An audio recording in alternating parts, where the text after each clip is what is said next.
अस्सलाम वालेकुम viewers, welcome to exploring पाना। तो आज का हमारा डिस्कशन का टॉपिक है राइबोसोम्स। ठीक है, तो राइबोसोम्स बेसिकली जो है राइबोसोम ये ग्रेनुअल्स होते हैं। ठीक है, और उसके अलावा ये मेम्ब्रेन बाउंडेड नहीं होंगे। ठीक है, इसीलिए ये कहाँ पे पाए जाते हैं, हमारे पास बैक्टीरिया के अंदर भी पाए जाते हैं, क्योंकि bacteria lack any kind of the membrane bounded organelles, that's why these are not membrane bounded, double membrane bounded organelle, that's why it is present in bacteria. ठीक है, तो हम कहते हैं कि राइबोसोम मिलके बने होते हैं आरएनए के साथ और प्रोटीन के साथ, आरएनए प्लस प्रोटीन। तो हमें पता है कि जो राइबोसोम आरएनए है ये हमारे पास न्यूक्लिक एसिड है, तो हम इसको कह सकते हैं कि राइबोसोम जो होते हैं ये ribosome are also ribo nucleo protein.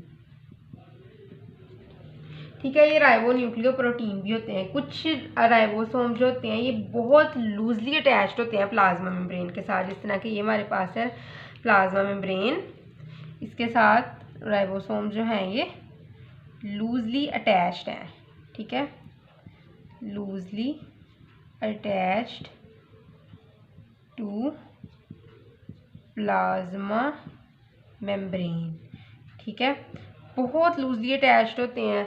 और जो उसके अलावा अगर हम बात करें कि कुछ राइबोसोम जो होते हैं, अच्छा जब भी ये प्लाज्मा मेम्ब्रेन के साथ बहुत लूजली अटैच्ड होंगे हमारे पास। ठीक है, और राइबोसोम जो होते हैं ना ये प्रोटीन फैक्ट्रीज हैं, दीज आर प्रोटीन फैक्ट्रीज। क्यों? क्योंकि राइबोसोम्स ने, जब हमें पता है प्रोटीन किससे मिलके बनी होती है, protein is made up of amino acids.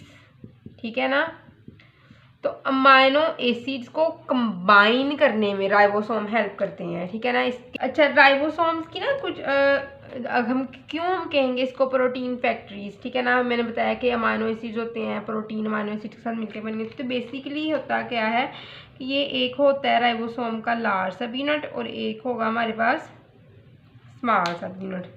ठीक है, तो जो यहाँ पे जो है आगे मैसेंजर आरएनए बाइंड करेगा। ठीक है, जिसके पास कोड है प्रोटीन बनाने के लिए। ठीक है, बहुत शॉर्टली बताऊंगी। और ये इसकी साइट्स है राइबोसोम की। ठीक है, ई साइट है, ठीक है, पी साइट है और ए साइट है। ठीक है, इसको हम अमाइनो असाइल साइट कहेंगे, पेप्टिडाइल साइट कहेंगे और एग्जिट साइट कहेंगे।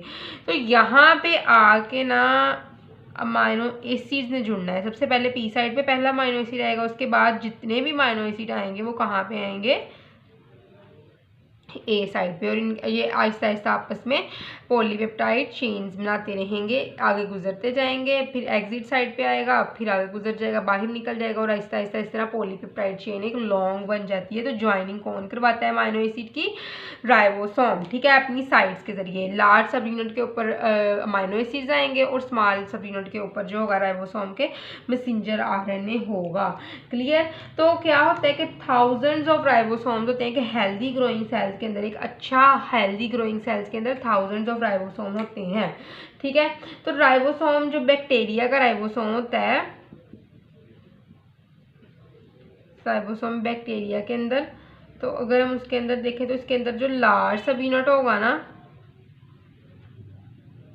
वो क्या होगा 50s का, और जो स्मॉल सब यूनिट होगा वो होगा 30s का। ठीक है, और उसके अलावा जो होगा राइबोसोम हमारे पास यूकैरियोट्स का, बैक्टीरिया क्या है प्रोकैरियोट, यूकैरियोट का राइबोसोम जो होगा वो होगा लार्ज सब यूनिट 60s और स्मॉल सब यूनिट 40s। जब इन दोनों को मिला देंगे तो कौन सा बनेगा हमारे पास 80s का, और इन दोनों को मिला के बनेगा 70x का।